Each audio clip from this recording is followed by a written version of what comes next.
I've missed 3 races this year. 3 races. Phoenix, Watkins Glen, Indianapolis. 2 of the 3 were great. The other one was Phoenix. I'm not going out there and saying that, like, you know, it was the best race of the season or anything, but it was a pretty solid race. I came home after school, escuela. Got the lawnmower going on outside. And I watched the race. I skimmed through it. I watched the stages, stage ends, pit strategies, all that stuff. It seemed like a pretty decent race, honestly. It wasn't like a great race. It wasn't like the Bristol night race. It wasn't like anything crazy, but it was a pretty solid race, I'd have to say. Brad Keselowski won the race. Not only his first Brickyard 400 win, but Roger Penske, his first Brickyard 400 win. You wouldn't believe that considering Roger Penske has won 17 Indianapolis 500s, but he has never won the Brickyard 400 with the stock cars. I'm going to go through the race, but before the race there was news that Jamie McMurray will not be in the 1 car this year. I talked about that in a separate video where I talked about Kurt Busch will be going to the 1 because that was the rumor at the time. At the end of this video, it will be up here somewhere on the screen so that you can watch that after this. But he's out of the car. He's been given the option to run the 2019 Daytona 500, and then he is offered I think it's a management shop or a management spot or some development, something like that. But, yeah. So early in the race, before stage 1 even ended, Martin Truex Jr. had a brake failure or a brake rotor failure or something, and it blew up. His car was done. He was out, finished dead last. It sucks for him, obviously, because they just announced that their team was shutting down. But man, I feel bad for that team, honestly. It sucks. But he said he felt it during the pace laps. He felt something wrong with the brakes. And, you know, he obviously couldn't do anything about it at the point where they actually gave up. Late in stage 1, there was a caution, and Clint Boyer took the lead, and he won stage 1. So every single video, what do I say in these championship series? These guys need playoff points. And due to the top 10 in points, they get awarded bonus points. So at the end of this video, I will give you the playoff update and the standings and how many points everyone has. The top 10 in points definitely helped a lot of these guys. Boyer won the stage, obviously, as I said. And early in the race, and even later in the race, you got guys like Paul Menard, AJ Allmendinger, William Byron, Jamie McMurray. These guys are taking strategy risks trying to get track position because they want to win. That's the only way they can get in the playoffs, is by a win. So they were obviously taking big risks, trying to get up there so they can win and get into the playoffs, which would have been a big deal if one of them did win. And Alex Bowman, not Bubba Wallace, he's up right now. Alex Bowman, we'll talk about him a little bit later. But Bubba Wallace, he crashed. He had another brake failure like he did at Pocono. He didn't smack the wall this time, but he did slide down the track and get slammed in the left rear. Rough day for him, rough weekend. They only ran 1 race. They didn't run practices, qualifying, anything. Then Bowman and Allmendinger. So Bowman, here's the situation. Let's say William Byron wins.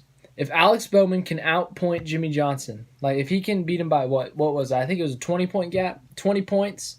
He's in the playoffs, Jimmy's not. But if Jimmy outpoints him and Byron wins, then Bowman's out. So it was really a battle between Jimmy and Bowman to see who could clinch with points. And Allmendinger decides to get loose under Bowman and put him in the wall, and he put himself in the wall. It wasn't anything intentional. It was just hard racing, but that was really scary for Bowman, obviously, because that car was destroyed. They were limping around, and there's no way that Jimmy Johnson finishes behind them or even 20 points behind them. So it was not looking good for Bowman if there was a new winner. But pit strategy got crazy. You got Denny Hamlin, Clint Boyer, other people saving fuel to try to win the race. They pit, and Matt Kenseth, yes, Matt Kenseth, who's driving the 6 car part-time, wins stage 2. He actually had a really fast car. He was running in the top 10. He was competing. He was passing guys like Chase Elliott. I mean, he surprised me. They found some speed in that car, and they ran up front. They ended up getting a 12th place finish, which for that team is really good, but they could have done better. I think that they could have finished better. They could have gotten a top 10, maybe even top 5.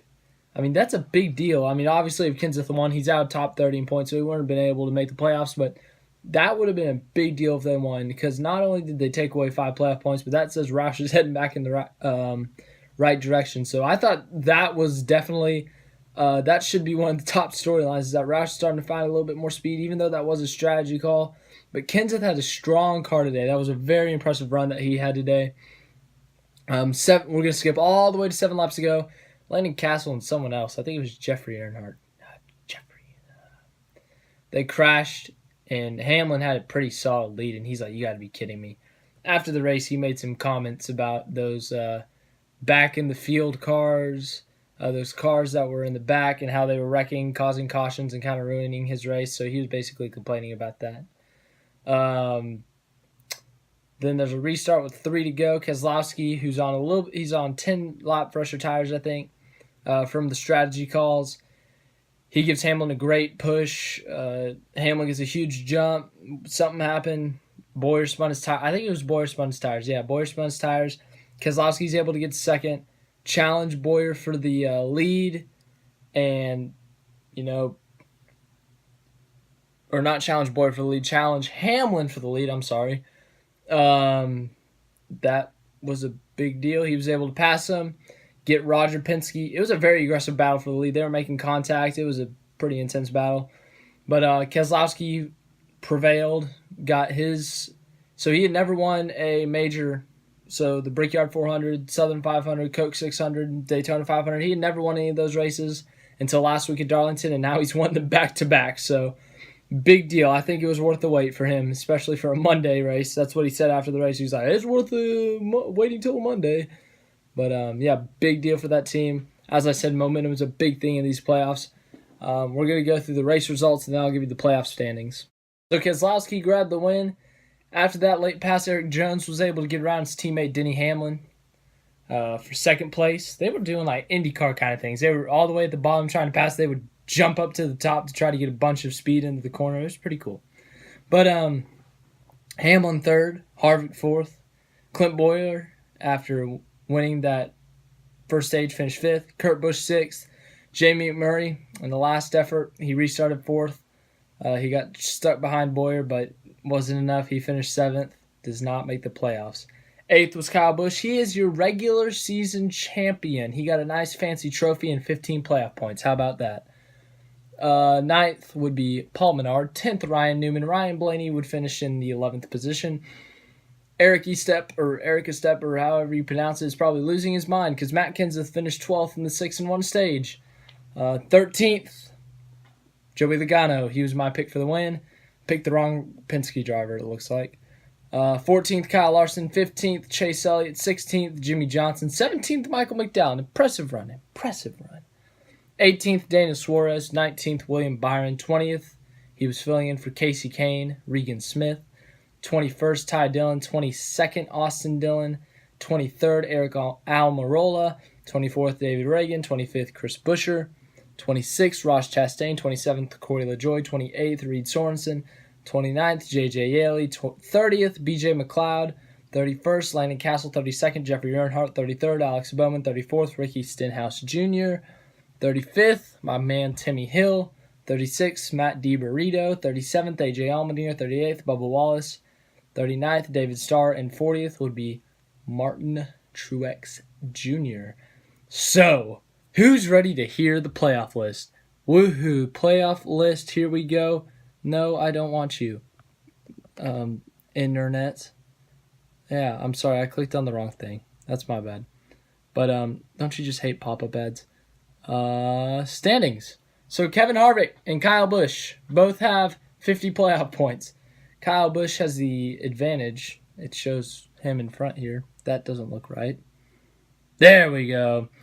Kevin Harvick, 50 playoff points, 7 wins. Kyle Busch, 50 playoff points, 6 wins. Martin Truex Jr., 35 playoff points with 4 wins. Brad Keselowski, 19 playoff points with 2 wins. Clint Boyer, 15 playoff points with 2 wins. Joey Logano with 1 win, 14 playoff points. Kurt Busch with 1 win, 14 playoff points. Chase Elliott, 8 playoff points with 1 win. Ryan Blaney with 7 playoff points, but he does not have a win. Eric Jones with 5 playoff points with 1 win. Austin Dillon with 5 playoff points with 1 win. Larson has a 5 playoff points with 0 wins. Eric Almirola has 1 playoff point, a stage win. I skipped Denny Hamlin. Denny Hamlin has 3 playoff points, 0 wins. And then Jimmy Johnson, Alex Bowman are both pointless. As in they don't have points. They matter, but they don't have points. You get what I'm saying? But that's all I'm going to say on that, because this week you're getting my playoff prediction video and my analysis of the playoffs and what I think is going to happen. I'm really excited to make that video. I love it. I did it last year. It'll be fun. I love making predictions. It's really fun, especially for NASCAR, because you never know what could happen. I had Larson in my championship 4 last year, so never know. It could happen again. Like Harvick could blow an engine and wreck in Talladega and screw up or something. I don't know. But as I said, it'll be interesting to see how this playoff thing plays out. I'm very excited for the playoffs. Las Vegas, the first playoff race. Man, I'm going to keep the championship series going until the playoffs start. Once they start, I'll probably stop them. So if I don't get to your driver, I probably won't get to Johnson, Bowman. I doubt I'll get to Almirola. I don't know. I'll figure out the schedule. But I'm still getting it out. I'm going to still get those out there. Going to get my playoff preview probably Wednesday or Thursday. Race preview as normal Saturday or Friday. College football, that kind of stuff. But thank you for watching. That video I was talking about earlier with Jamie McMurray and Kurt Busch in the 1 car. Here you go. Another video. I don't know. One of the guys who won the championship, one of my championship cases. And then the normal old subscribe, click on my face thing. Just click it. I would love if you clicked my face. Thank you.